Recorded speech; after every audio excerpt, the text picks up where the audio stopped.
America's new Attorney General would really prefer you don't blaze it. What are the chances he's actually going to do something about it? Democrats in the state legislature want to abolish the death penalty. What are the chances a fellow Democrat blocks it? How about the chances that we can find the owner of this lost class ring right here on Next? Or the chances that you'll ever have moves as good as this adaptive skier? What are the chances that snow follows the 60s?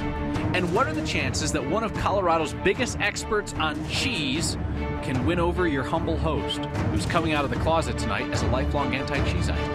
On Next. Don't let Attorney General Jeff Sessions catch you kids smoking that wacky weed. He is no fan. Now that he's America's new top law enforcement officer, that kind of matters. He could, in theory, take steps to shut down Colorado's legal marijuana sales since the drug's still banned under federal law. You know who saw something like this coming?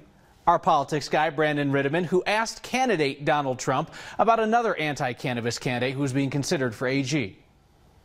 Chris Christie was one of the first sort of establishment guys to really jump in with both feet for you. He gets talked about as a possible AG pick, but he was also the only presidential candidate who was campaigning saying he would use federal authority to shut down sales of recreational marijuana in states like Colorado. Yeah, I wouldn't do that, no. You wouldn't let him? No. Even if you picked him as AG? I don't know. I mean, you're asking me.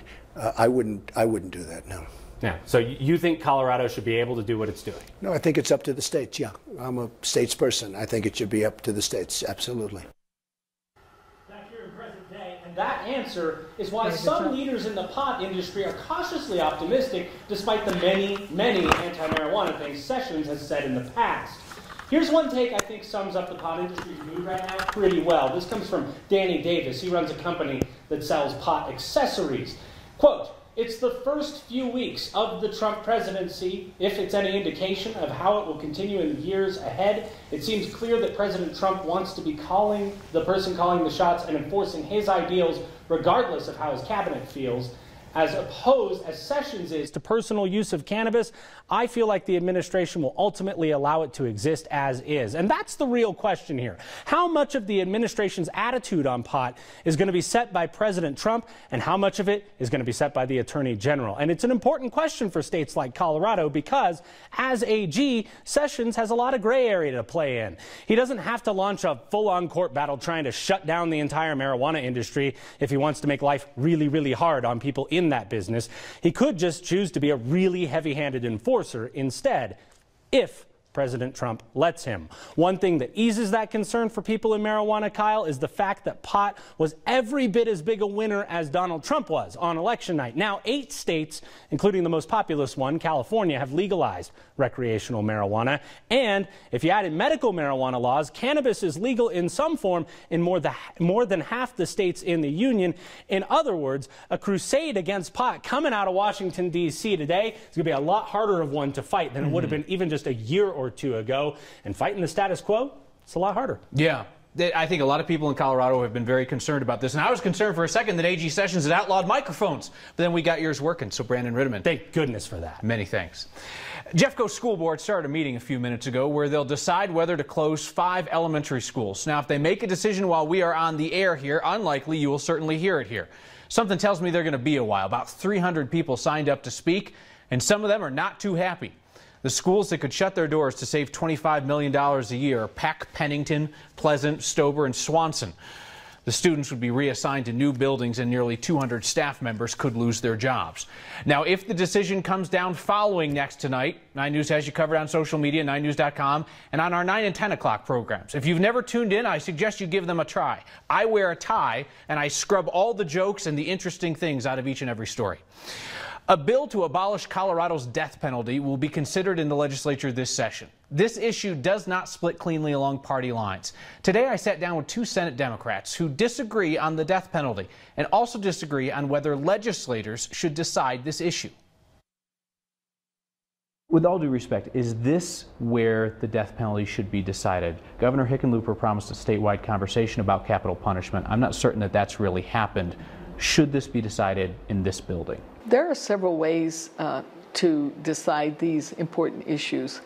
The people can vote upon them, and the legislature has a right and a duty to bring these issues forward. I think it's very appropriate for the legislature to bring this forward. I would like to see this be a ballot measure as it relates to is the death penalty that the people in Colorado support. I think it belongs in the hands of the people. There is a lot to that as well.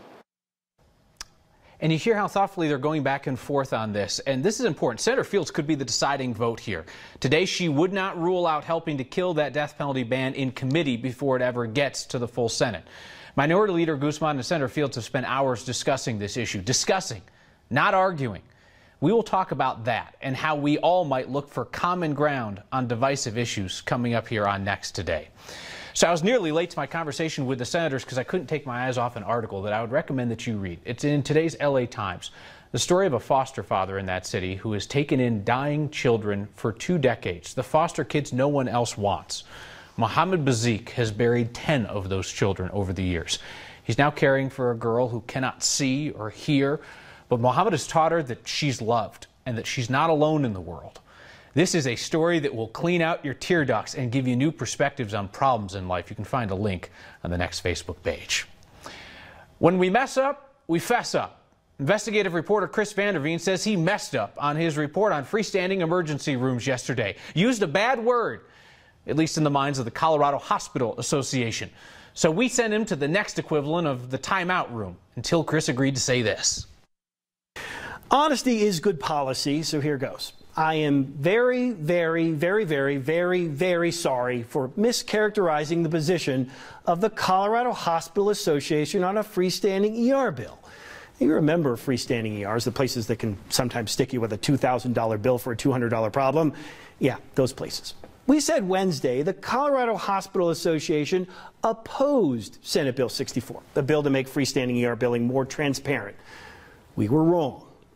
Technically, the CHA was simply monitoring it with significant concerns, which is apparently very different than opposing, but does allow a CHA rep to say this when testifying about the bill. We do have some significant concerns with the bill. We don't think that this bill successfully fixes a lot of those problems and may create some unintended consequences. This bill, unfortunately, I think perhaps goes too far. So they didn't like it. Check. They didn't support it. Check. But they didn't oppose it. Got it. Our bad. For Next, this is the unquestionably repentant Chris Vanderveen. Words, man. It'll get you every time. Hey, did you go to school with a girl named Katie?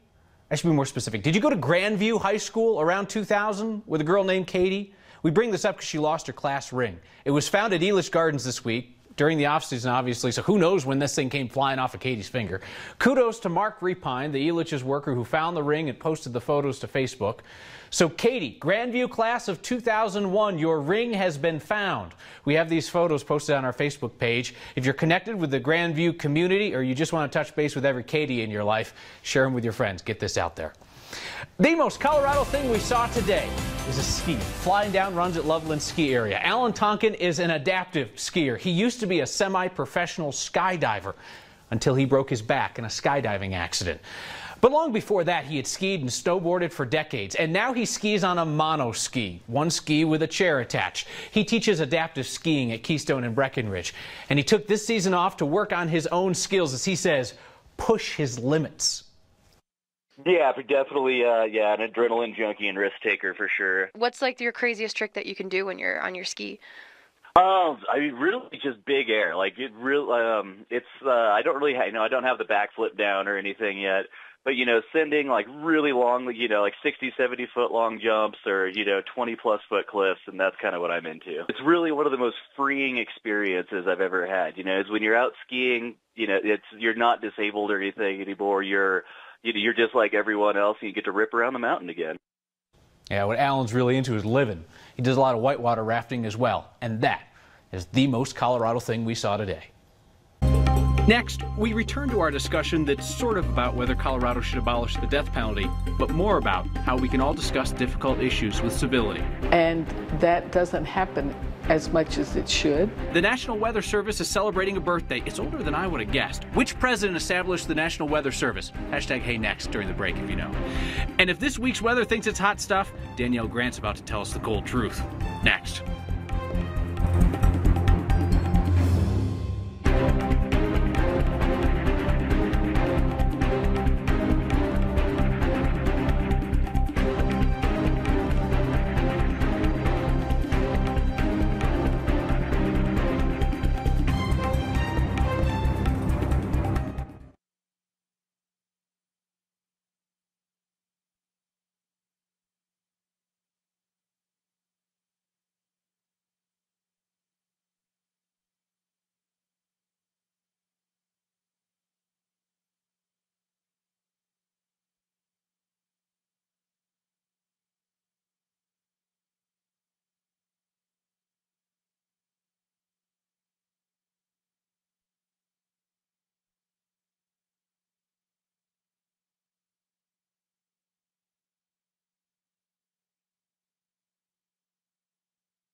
Today is the National Weather Service's birthday. President Grant signed it into existence on February 9th, 1870, directing the Army Signal Service to log weather observations. A bunch of you nailed this on Twitter during the break. Abel, Margot, Michelle, and Timothy got it right.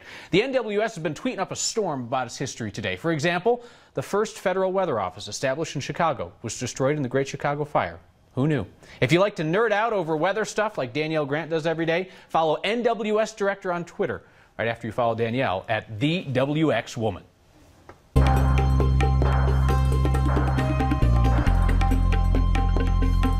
Nerding out 24/7. That's how I roll. I got a lot of things to nerd out about. You guys, we're talking about once again some very strong winds in the forecast. Snow making a comeback to Denver. Haven't seen that in about a month. And then the record-breaking heat. Oh yeah, that's on tap tomorrow. 71, the current record high. I'm going for it. Put your money on it. 74 degrees here in the metro area. Along the far eastern plains, a day in the 80s. In February, it's happening. 40s in Grand Lake, Hayden, 50s in Rifle, Aspen, and Frisco, and some spots in the 60s in southwestern Colorado. Unfortunately, the winds are going to be with us, providing the heat. By tomorrow morning, 8:30, 9 a.m., 50-mile-per-hour gusts around the foothills. Those only increase as the afternoon rolls on. And we might see some strong winds across the I-25 corridor, too. Of course, this brings up high fire danger, especially just to the south of the Palmer Divide, with red flag warnings in place. High fire danger and snowfall moving into the mountains by tomorrow evening. The snowfall becomes more widespread Friday night into Saturday, and then it finally makes it into our backyard. I'm thinking some rain showers first, Saturday afternoon and evening. They'll switch over to snow right now. It looks like Sunday morning it might wake up to about 1 to 2 inches here in the metro area. If you live across the southwestern side of the town, I'm thinking closer to 4 inches. That's going to be about it, Cap. So we're here at the Capitol with State Senate Minority Leader Lucia Guzman of Denver, as well as State Senator Rhonda Fields of Aurora. Allies on many things. You disagree on the issue of the death penalty. And Senator Guzman, you're bringing a bill to abolish it this session. How have you approached this conversation as people who disagree on the issue but want to be productive colleagues? I remember her coming in and I said, you know, I'm probably going to bring the repeal of the death penalty. And she said, I thought you would. And so from there we started talking about, around this table here, just started talking about what that might mean and so forth. Right? Did she try to change your mind? It wasn't about changing my mind. It was more about having a rich dialogue and conversation on the whole topic of the death penalty. And is it justifiable? I knew where she stood. I knew where many of the other senators felt about the death penalty, and we did not agree, but we still had a very respectful, dignified relationship, professional relationship. I kind of had to agree that someone doing something like that, not just to an individual, but to the country, to the nation, that in that sense, that was probably the right decision. What is it that allowed the two of you to have a productive, respectful conversation about an issue in which you have deeply held opposing beliefs? I think that we cannot demand that someone vote a certain way or demand that they do this or that. And the vote that comes out then has more integrity. Whether I win or lose, that vote has integrity because I have considered my colleague, and my colleague has considered myself in all of our experiences. It's always been a dialogue of respect, one that we both try to seek understanding in reference to the experience that we bring to this topic. And that has been somewhat reassuring and healthy to have that kind of dialogue. So I don't feel threatened, I don't feel intimidated.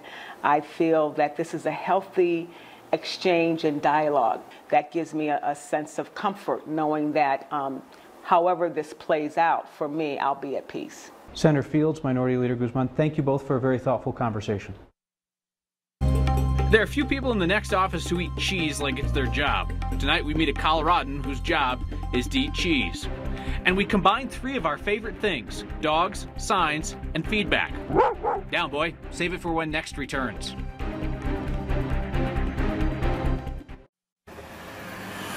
It is a sign, and it is one that is not appreciated whatsoever by the dogs nearby, who see it as a neon intruder to the neighborhood. Keith Miller's dog Max was actually the one who brought it to our attention. The roadwork sign imposing on his walking trail.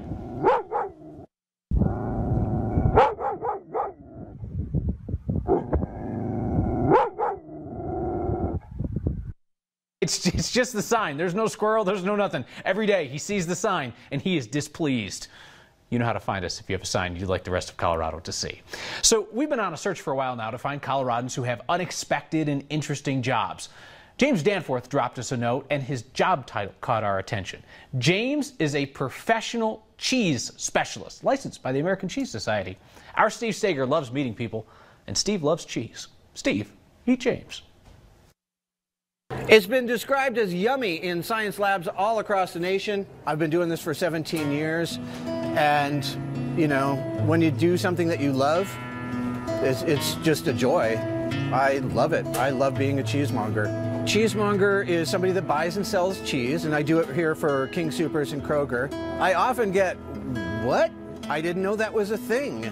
And that's great because it starts a conversation really well. It's our job to taste everything, which is good. It helps keep me in shape. You know, you don't get in shape like this just sitting around. You do have to eat. Here's Drunken Goat. It's one of my favorites. It's sweet, it's creamy, it's boozy, it's lovely. This Délice de Bourgogne would go great with a barley wine, Kyle. Totally need to get that. Every job is a job. Every job has its down points. But I'm very blessed, and I've worked really hard to get this and to achieve this position. I never thought I would be this happy working in a grocery store, but I'm really happy.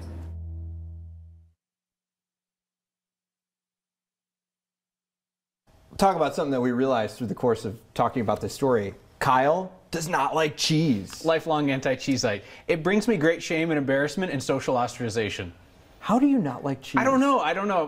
My family likes cheese. I've just always had trouble with cheese. Like, I'm slowly working out of my comfort zone, like mozzarella to cheddar, maybe like to dill Havarti. But dill Havarti? That's... the world of cheeses is strange and intimidating, and frankly, it's terrifying to me. He says he can find a cheese that you might like.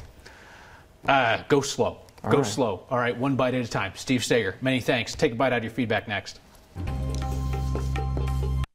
Finished with your feedback. Pete says class rings are interesting, but will you cover the appeals court ruling on Trump's travel ban? We did that on 9 News at 4 and at 5. It's on every cable channel. We'll cover hard news and lighter news, but only when we have something new to add. And Julia says, I enjoy your show mostly because it peed off my husband. He doesn't like happy people. I like you, Julia. Your husband? Maybe I'll see him next time.